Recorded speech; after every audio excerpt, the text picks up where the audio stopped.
Hello everyone, आज हम बात करने वाले हैं सबसे इम्पोर्टेंट टॉपिक धातु एवं अधातु की। धातु और इस अधातु में आज जो हम सबसे इम्पोर्टेंट जो बोर्ड की दृष्टि इम्पोर्टेंट है वो टॉपिक है खनिज, अयस्क, भलजल निष्कापन। ये निश्चित रूप से बोर्ड में बिल्कुल पूछता है, बहुत इंपॉर्टेंट है। छोटे छोटे शार्ट आंसर में इसको पूछता है। तो इसके लिए सबसे पहले हम पढ़ेंगे कि खनिज क्या होता है। देखिए, पृथ्वी में हमें धातु और अधातु पृथ्वी में स्वतंत्र अवस्था में भी पाए जा सकते हैं, लेकिन ज्यादातर ये स्वतंत्र अवस्था में नहीं पाए जाते, ये संयुक्त अवस्था में पाए जाते हैं। अब ये संयुक्त अवस्था का मतलब यही है कि मिट्टी के साथ मिले हुए, और मिट्टी के साथ मिले हुए इसके साथ अन्य अन्य कंकड़, पत्थर इत्यादि रहते हैं। तो इनमें से सबसे पहले हम देखेंगे कि धातु अधातु जो हमको मिलते हैं वो किस प्रकार से मिलते हैं। तो सबसे पहले जो हम देखने वाले हैं कि प्रकृति में धातुएं जिस यौगिकों के रूप में पाई जाती हैं, प्रकृति में धातुएं जिस यौगिक के रूप में पाई जाएगी उसे हम खनिज कहेंगे। जिस यौगिक का मतलब यह हुआ कि जिस प्रकार वो पाई जाएगी संयुक्त अवस्था में, जिस यौगिक में पाई जाएगी उसे हम बोलेंगे खनिज। अब ये खनिज क्या है कि स्वतंत्र अवस्था में इसके खनिज के साथ मिट्टी, कंकड़, पत्थर, रेत आदि मिले हुए रहते हैं, और इस प्रकार से खनिज मिश्रित अवस्था में पाए जाते हैं। जैसे हम इसका एक उदाहरण ले लेंगे कि ये उदाहरण में आएगा क्या। जैसे हम देखते हैं कॉपर पाइराइट, मान लीजिए, जैसे हम देखेंगे यहाँ पर, मान लीजिए ये लिखा हुआ है कॉपर पाइराइट। अब कॉपर पाइराइट तो ये खनिज है, लेकिन इस खनिज में अब इसका कॉपर पाइराइट का जैसे Cu या फिर H2, ये अब कॉपर पाइराइट का ये जो खनिज है, इस खनिज में हमको मिलेगा कॉपर भी है, आयरन भी है और सल्फर भी है। यहाँ पर तीन ऐसे तत्व मिलेंगे। ये संयुक्त अवस्था में तो पाएगा, लेकिन अब ये खनिज है और ये हमें पृथ्वी से कॉपर पाइराइट के रूप में मिलेगा। तो कॉपर का ये अयस्क है। किसका अयस्क है? कॉपर है। तो इससे हम कॉपर भी अलग कर सकते हैं, आयरन भी अलग कर सकते हैं और सल्फर भी अलग कर सकते हैं। इस प्रकार से हम ये देखते हैं कि जो खनिज हमें पृथ्वी में मिल रहे हैं, इन खनिजों को हम कैसे अलग करेंगे और हम अपने दैनिक जीवन के उपयोग में लेंगे। अब जब कंपनियां इसको बड़ी बड़ी इंडस्ट्रियल क्षेत्र में इनको अलग खरीदती हैं इस खनिजों को, तो इन खनिजों से इन पदार्थों को अलग भी किया जाता है। अलग कैसे करेंगे वो हम आगे बताएंगे, इनको कैसे अलग करेंगे। लेकिन इसके लिए हम जैसे इनकी अशुद्धियों को दूर करेंगे और हमें शुद्ध धातु प्राप्त होगी। इसके आगे हम जो टॉपिक दूसरा है वो हम पढ़ने वाले हैं खनिज, इसी को कहते हैं। तो अगला है अयस्क। तो अयस्क क्या होता है?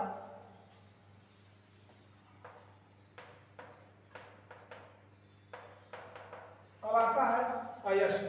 तो अयस्क क्या होता है कि वे खनिज जिनसे कम लागत में आसानी से निष्कर्षण किया जा सकता है धातु का, उसे अयस्क कहते हैं। अर्थात वे खनिज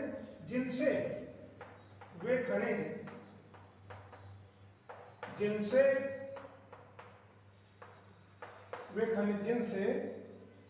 धातु का निष्कर्षण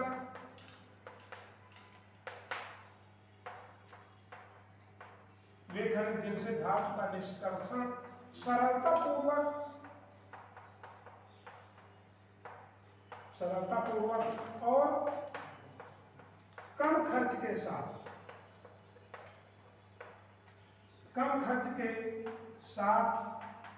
किया जा सकता है, उसे अयस्क कहते हैं। अब कैसे? जिस प्रकार अभी मैंने बताया कि खनिज, तो खनिज हमको तो पृथ्वी में धातु अधातु दोनों हमें संयुक्त अवस्था में मिलेंगे। अब जब मिलेंगे तो हम उनको कंपनी के लिए, किसी इंडस्ट्रियल क्षेत्र के लिए जाएंगे, उनसे बात करेंगे कि हमारे यहाँ ये खनिज पाया गया, इसको अलग कैसे करना है। तो उसके लिए अब वो अयस्क है।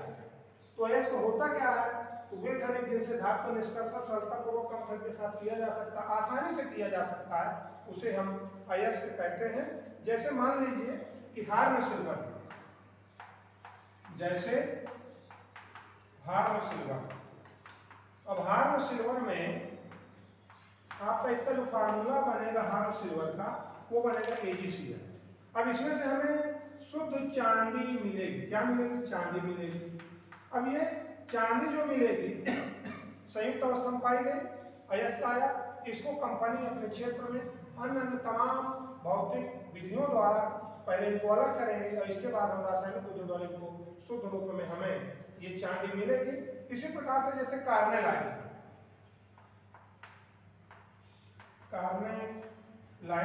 अब कार्नेलाइट में आप देखेंगे कि KCl इंटू आपका एक फार्मूला बनेगा MgCl2 और 6H2O। ये अब इसमें से जो हमको मिलने वाला है KCl, पोटेशियम मिलेगा, मैग्नीशियम मिलेगा, ये दोनों क्लोराइड अलग होंगे, जल वाटर अलग हो जाएगा। इस प्रकार से कार्बोनाइट किसका अयस्क है तो पता चलेगा पोटेशियम का अयस्क है। चांदी हार्म सिल्वर किसका अयस्क है? चांदी का अयस्क है। इस प्रकार से हम देखेंगे कि इनको हम आसानी से उपलब्ध करेंगे। इसमें बहुत सारी चीजें हैं इसमें, उसमें कॉपर का क्या आएगा, ऑक्साइड क्या आएगा, कार्बोनेट क्या आएगा, सल्फाइड क्या आएगा, क्लोराइड क्या आएगा। इस प्रकार से इनके तमाम अयस्क हैं। अब इसके बाद जो धातुओं को निष्कर्षण करने की हमारे पास विधि है, उन दो विधियां सबसे इंपॉर्टेंट है। इनमें से जो इंपॉर्टेंट दो विधि है वो विधि कौन कौन सी है? तो वो विधियां हैं, एक तो आपका भर्जन है और दूसरा निष्कापन है। पहला नंबर जो आपको मिलेगा वो भर्जन है। भर्जन से हम क्या करेंगे और दूसरी जो विधि मिलेगी वो वहां पर निष्कापन मिलेगी। तो निष्कापन अभी हम आपको थोड़ी देर में बताएंगे कि निष्कापन क्या होता है। तो सबसे पहले भर्जन है। तो भर्जन के उपरांत हम ये देखते हैं कि यदि सल्फाइड अयस्क है और भर्जन निष्कापन में एक बहुत इंपॉर्टेंट अंतर है। क्या अंतर है कि जो भर्जन है उसमें सल्फाइड अयस्क होगा। सल्फाइड अयस्क कैसे होगा? मान लीजिए, और इसमें कार्बोनेट अयस्क होगा। कार्बोनेट अयस्क होगा। कार्बोनेट का और सल्फाइड का क्या मतलब है? जिस यौगिक में सल्फर जुड़ा रहेगा उसे हम बोलेंगे सल्फाइड अयस्क, और जिस अयस्क में कार्बोनेट यानी CO3-2 इसकी संयोजकता होती है, सल्फर की भी -2 संयोजकता होती है। तो सल्फर यदि पाया गया तो सल्फर वाले जो खनिज हमको मिलेंगे उन खनिजों को हम यदि अयस्क के रूप में प्राप्त करेंगे और इसके बाद उनको हम शोधित करेंगे तो वो भर्जन द्वारा करेंगे जिसमें सल्फर पाया जाएगा। जिसमें कार्बोनेट पाया जाएगा उसको हम निष्कापन द्वारा अलग करेंगे। अब अंतर यह है कि जो भर्जन की क्रिया है वो ऑक्सीजन की उपस्थिति में है और जो निष्कापन की क्रिया है वो O2 की अनुपस्थिति में। इस प्रकार से हमें देखेंगे कि वायु की उपस्थिति और अनुपस्थिति में क्या है। तो आइए हम यहाँ पर समझते हैं कि भर्जन की क्रिया होती क्या है। तो भर्जन की क्रिया में सबसे पहले क्या करते हैं कि सल्फाइड अयस्क को वायु की उपस्थिति में, सल्फाइड अयस्क को वायु की उपस्थिति में इतना गर्म करना है, वायु की उपस्थिति में गलनांक से नीचे, गलनांक से नीचे गर्म करते हैं, जिससे सल्फाइड अयस्क क्या करता है, यानी इतना इसको गर्म करना है कि गले नहीं। गलने का मतलब ये नहीं कि हमें कोई मेटल उसमें है अयस्क में, अब इतना गर्म कर दें तो गलने के बाद निश्चित रूप से पिघल जाए, ऐसा हमारा बिगड़ जाएगा। तो सल्फाइड अयस्क में, सल्फाइड गलनांक से नीचे सल्फाइड अयस्क से किस में बदल जाएगा, ये मान के चलिए आपका ऑक्साइड में बदल जाएगा। अब ऑक्साइड में कैसे बदलेगा? नीचे गर्म करेंगे जिससे सल्फाइड अयस्क क्या करेगा, ऑक्साइड में बदलेगा। और ऑक्साइड का मतलब आप समझ लीजिए पहले, एक मिनट, ऑक्साइड का मतलब O-2, जिसमें O आया वो ऑक्साइड, और सल्फाइड का मतलब जिसमें यस आया। तो अभी करना क्या है, इसको यहाँ पर नीचे गर्म करते हैं जिससे सल्फाइड अयस्क क्या करता है, जिससे सल्फाइड अयस्क ऑक्साइड में बदल जाता है। अब ऑक्साइड का मतलब जिसमें O आए, ऑक्साइड में बदल जाता है, क्या करता है, ऑक्साइड में बदल जाता है। इस क्रिया को भर्जन कहते हैं। अब बदलेगा कैसे सल्फाइड, वो तो मैं फिर आगे क्लास लूंगा। इस साल मैं निश्चित रूप से एक नए बच्चों को कुछ नई विशेष चीज देने वाला हूँ, जो मैं दूंगा निश्चित रूप से। अभी तो मैं 25 फरवरी के पहले जो इम्पोर्टेंट है वो टॉपिक दे रहा हूँ। तो बदल जाता है, इस क्रिया को भर्जन कहते हैं। क्या कहते हैं? भर्जन कहते हैं। अब भर्जन कहते हैं, जैसे आपने देखा होगा कि भर्जन है क्या, तो एक्चुअली में भर्जन को हम जैसे उदाहरण में ले लीजिए, तो सल्फाइड अयस्क क्या है? सल्फाइड अयस्क को हम जिंक, मान लीजिए जिंक सल्फाइड हमको मिला। क्या मिला? जिंक सल्फाइड, ये सल्फर है। और जिंक सल्फाइड में O2 की यदि क्रिया कराते हैं, और O2 की क्रिया कराने के बाद ये भर्जन है, और इसको हमें लगभग इतना गर्म करना है कि ये लिक्विड ना बने। इस प्रकार से ये क्रिया जब हम इसको कराएंगे तो ये आपका बनेगा जिंक ऑक्साइड और सल्फर डाइऑक्साइड गैस बनेगी। ये यहाँ से बनेगा ZnO प्लस SO2 गैस बनेगी। और इसको यदि हम संतुलित करेंगे तो आप देखेंगे कि जिंक ऑक्साइड में यहाँ पर कितने ऑक्सीजन है? 2 यहाँ है, 2 यहाँ पर 4 है, तो यहाँ 2 का गुणा कर दीजिए और यहाँ 2 का गुणा कर देंगे, रिएक्शन आपकी संतुलित हो जाएगी। इस प्रकार से हम देखेंगे कि ये भर्जन की क्रिया पूर्ण, ये इंपॉर्टेंट है बोर्ड के लिए, बहुत इंपॉर्टेंट रिएक्शन है। पूछता है शॉर्ट आंसर में कि भर्जन तथा निष्कापन में अंतर बताइए।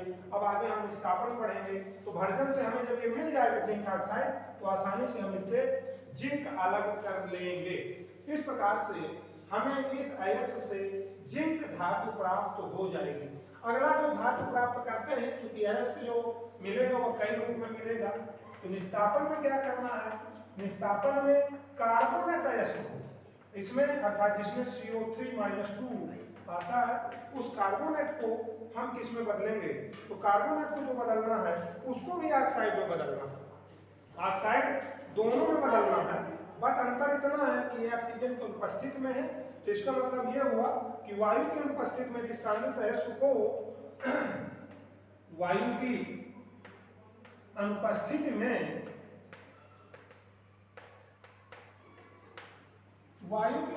में, सांद्रित अयस्क को मतलब ये हुआ कि जैसे हमें खनिज मिला है उसको हमने अयस्क में थोड़ा सा बदलेंगे, तो सांद्रित अयस्क को गलनांक से नीचे उच्च ताप पर गर्म करेंगे। गलनांक से नीचे उच्च ताप देंगे। उच्च ताप, वायु की अनुपस्थिति में सांद्रित अयस्क को गलनांक में उच्च ताप पर गर्म करने पर कार्बोनेट CO3 यानी कार्बोनेट -2 अयस्क, कार्बोनेट अयस्क ऑक्साइड में बदल जाता है। क्या बदल जाता है? ऑक्साइड में बदल जाता है। और जब ऑक्साइड में बदल जाता है तो इसी क्रिया को हम बोलेंगे निष्कापन। क्या बोलेंगे? निष्कापन बोलेंगे। इसका उदाहरण एक समझेंगे, बहुत इजी है, 5 टेम्परेचर पे देंगे। जैसे जिंक कार्बोनेट ZnCO3, यहाँ पर जिंक की वैलेंसी 2 और CO3 की -2। जब हम इसका एक वीडियो बनाएंगे इसकी संयोजकता कैसे क्या होती है, तो इस संयोजकता में कैसे बनेगा, तो जिंक कार्बोनेट को यदि हमें गर्म करना, बहुत सरल रिएक्शन है, और इसको हम बोलेंगे निष्कापन। तो जब बोलेंगे तो ये ZnO और ये बनेगा CO2, अर्थात ये ZnO प्लस CO2 गैस में कन्वर्ट हो जाएगा। इस प्रकार सॉरी जी, तो ये आपका CO2 गैस में कन्वर्ट हो जाएगा और ये हमें सॉलिड मिलेगा। इससे भी हम जिंक आसानी से अलग कर लेंगे। ये इतना इंपॉर्टेंट रिएक्शन है, ये बहुत रूप से अनिवार्य है। इस प्रकार से आप देखेंगे कि भर्जन और निष्कापन, अयस्क और खनिज बहुत इंपॉर्टेंट है। जो आएगा हम पुनः कर लेके एक वीडियो आएंगे। इसके लिए सभी लोगों का आभार, धन्यवाद। पुनः देखेंगे।